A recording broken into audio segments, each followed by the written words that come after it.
ഇന്ത്യയും ചൈനയും തമ്മിലുള്ള ബന്ധത്തിൽ ഒരു പുതിയ വഴിത്തിരിവ്. അമേരിക്കയുടെ വർദ്ധിച്ചു വരുന്ന സാമ്പത്തിക സമ്മർദ്ദങ്ങൾക്കിടയിൽ പരസ്പരം സഹകരിക്കുന്നതിന്റെ ആവശ്യകത ഇരു രാജ്യങ്ങളും തിരിച്ചറിയുന്നു. 7 വർഷത്തിനു ശേഷം പ്രധാനമന്ത്രി നരേന്ദ്രമോദിയുടെ ചൈനീസ് സന്ദർശനം ഈ മാറ്റത്തിന് അടിവരയിടുന്നു. ഈ സന്ദർശനത്തിന് ദിവസങ്ങൾ മാത്രം ശേഷിക്കെ Chinese president Xi Jinping Indian രാഷ്ട്രപതി ദ്രൗപദി മുർമുവിന് അയച്ച കത്ത് ബന്ധം മെച്ചപ്പെടുത്താനുള്ള ചൈനയുടെ താൽപര്യങ്ങൾ വ്യക്തമാക്കുന്നു. ഇരു രാജ്യങ്ങളും നേരിടുന്ന വെല്ലുവിളികൾ, പ്രത്യേകിച്ച് അമേരിക്കൻ വിദേശ സാമ്പത്തിക നയങ്ങൾ സൃഷ്ടിക്കുന്ന ആശങ്കകൾ ഈ നീക്കത്തിന് പിന്നിലെ പ്രധാന കാരണമായി ബ്ലൂംബർഗ് റിപ്പോർട്ട് ചൂണ്ടിക്കാണിക്കുന്നു. 2020 ഗാൽവാൻ താഴ്വരയിലെ സംഘർഷത്തിന് ശേഷം വഷളായ ഉഭയകക്ഷി ബന്ധം മെച്ചപ്പെടുത്താനുള്ള ശ്രമങ്ങളും ഇതിനോടകം തന്നെ ആരംഭിച്ചിട്ടുണ്ട്. അമേരിക്കൻ പ്രസിഡന്റ് ഡൊണാൾഡ് ട്രംപിന്റെ പുതിയ നയസമീപനങ്ങൾ ഇന്ത്യയെയും ചൈനയെയും ഒരുപോലെ തന്നെ ബാധിക്കുന്നു. ഇന്ത്യയുമായുള്ള വ്യാപാരത്തിൽ അധിക തീരുവ ചുമത്താനുള്ള ട്രംപിന്റെ തീരുമാനം, റഷ്യയിൽ നിന്ന് എണ്ണ ഇറക്കുമതി നിർത്താൻ ആവശ്യപ്പെടുന്ന ഭീഷണി എന്നിവ ഇന്ത്യ അമേരിക്ക ബന്ധത്തിൽ വിള്ളലുണ്ടാക്കി.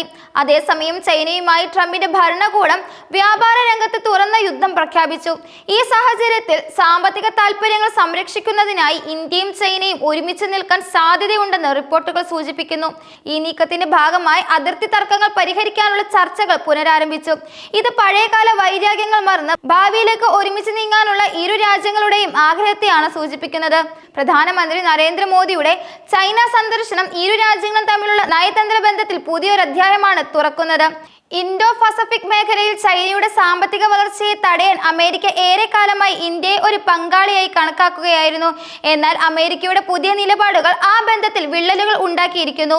ഈ അവസരം ഉപയോഗിച്ച് ഇന്ത്യയും ചൈനയും പരസ്പര സഹകരണത്തിന്റെ സാധ്യതകൾ തേടുന്നു. ചൈനീസ് കമ്പനികളുമായ റിലയൻസ്, അദാനി, JSW തുടങ്ങിയ ഇന്ത്യൻ കമ്പനികൾ ശുദ്ധ ഊർജ മേഖലയിൽ പങ്കാളിത്തം തേടുന്നുവെന്ന് ബ്ലൂംബർഗ് റിപ്പോർട്ട് പറയുന്നു.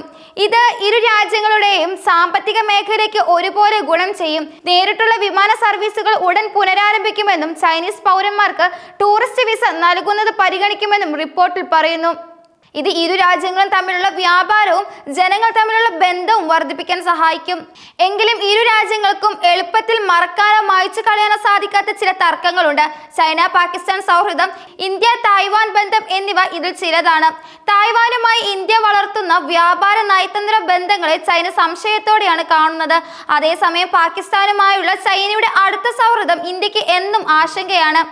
ഈ സങ്കീർണതകൾ നിലനിൽക്കുമ്പോഴും അമേരിക്കയുടെ വർദ്ധിച്ചു വരുന്ന സമ്മർദ്ദങ്ങളെ അതിജീവിക്കാൻ ഇരു രാജ്യങ്ങളും ഒന്നിച്ചു നിൽക്കുമോ എന്നാണ് ലോകം ഉറ്റുനോക്കുന്നത്.